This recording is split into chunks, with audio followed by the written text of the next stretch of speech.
Alright, man. It looks like this crazy Nico Iamaleava mess is kind of coming to an end here. He's transferring to UCLA. Now a few teams that were in the mix for him were North Carolina, they backed out. Tulane, they also backed out. So he ends up at UCLA. Now, what I've heard, and everything I'm gonna say is just what I've heard.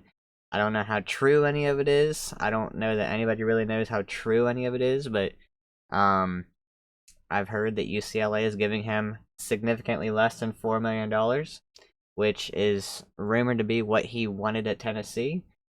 Now, if we go back to the very start of this holdout from Nico and his family started when he was supposed to make $2 to $2.5 million at the end of his junior year, this year, which would be this coming year for him. Um, but he held out wanting like $4 million or something like that, bro. That was the rumor. Tennessee wasn't budging on that, so he does this holdout, and then he goes to skipping practice, and at that point, I'm like, yeah, it's pretty much done. Like you're not gonna your reputation's too damaged. You're gonna be done, bro. The chemistry with the teammates is done.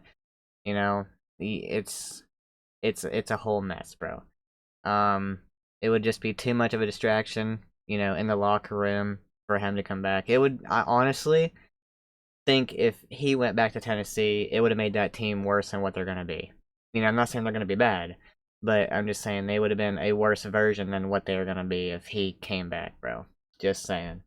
Because, as good as he could be, all this stuff going on with him, bro, it would definitely outweigh his skills for sure.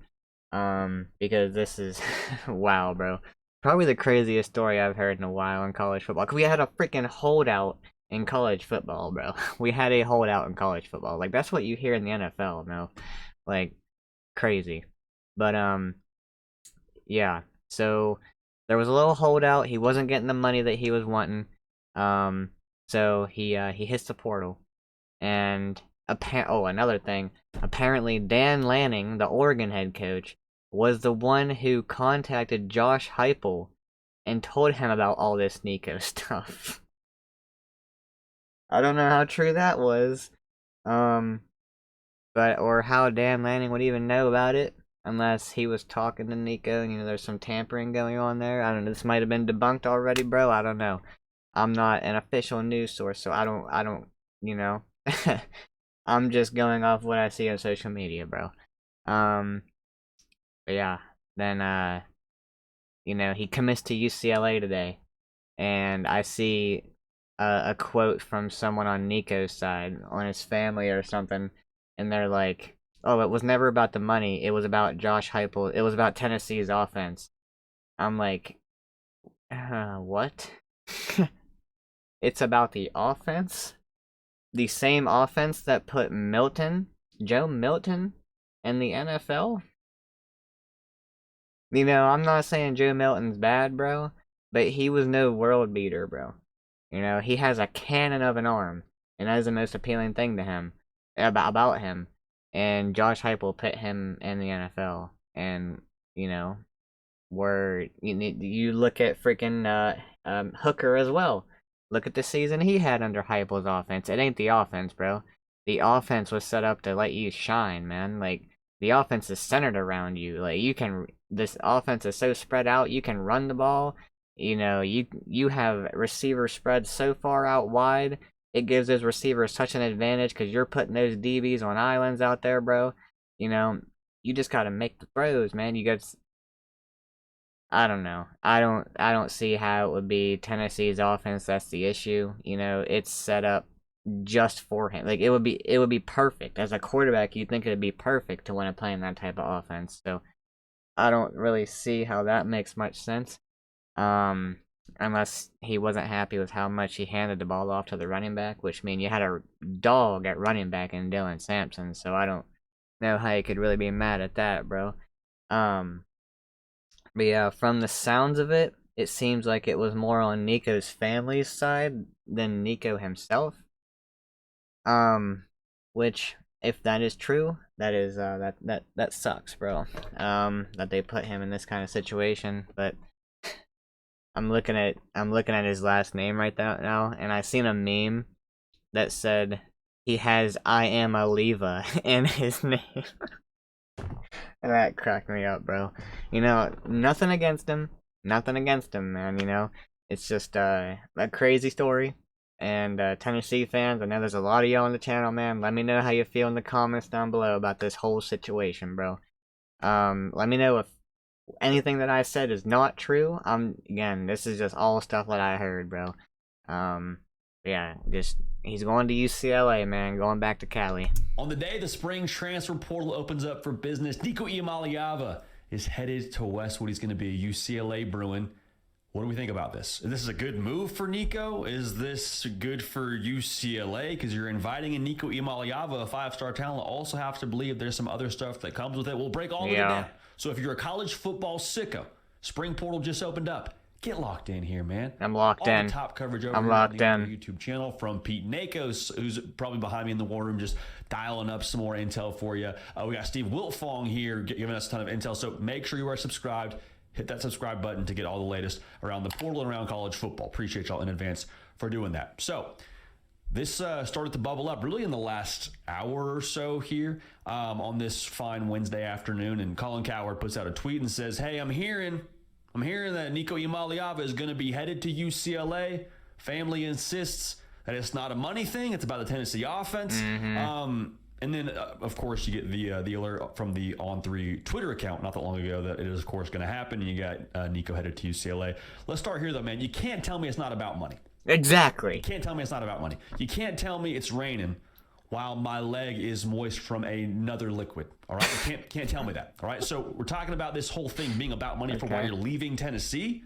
It's about money for why you're going somewhere else. And that's okay, man. I'm here for it. Make your money. Exactly. Right? Like, hey, I can't blame you for wanting to put yourself in a better situation financially, bro. I can't blame you for that at all. Not at all. Now, hold on.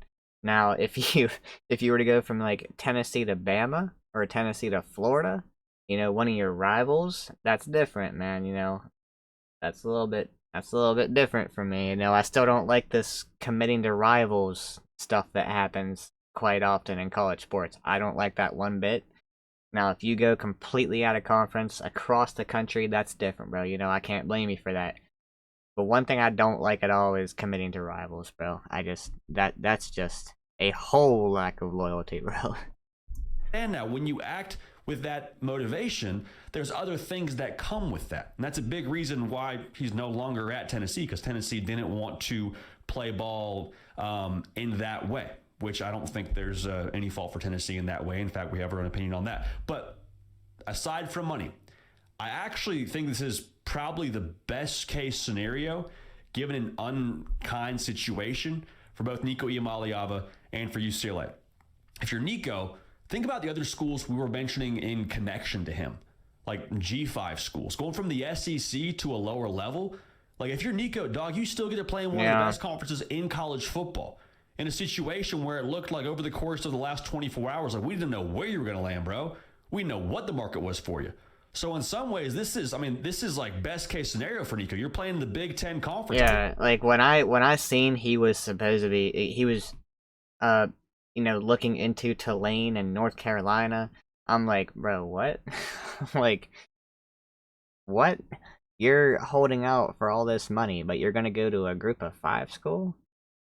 That seemed like very, not a good scenario, bro. Tulane's not been a bad team recently, and then in the last few years, but like still, bro, going from Tennessee and the SEC to a group of 5 team, bro, come on now. And I don't, North Carolina, I don't think Bill Belichick's gonna be dropping $4 million for a quarterback, bro.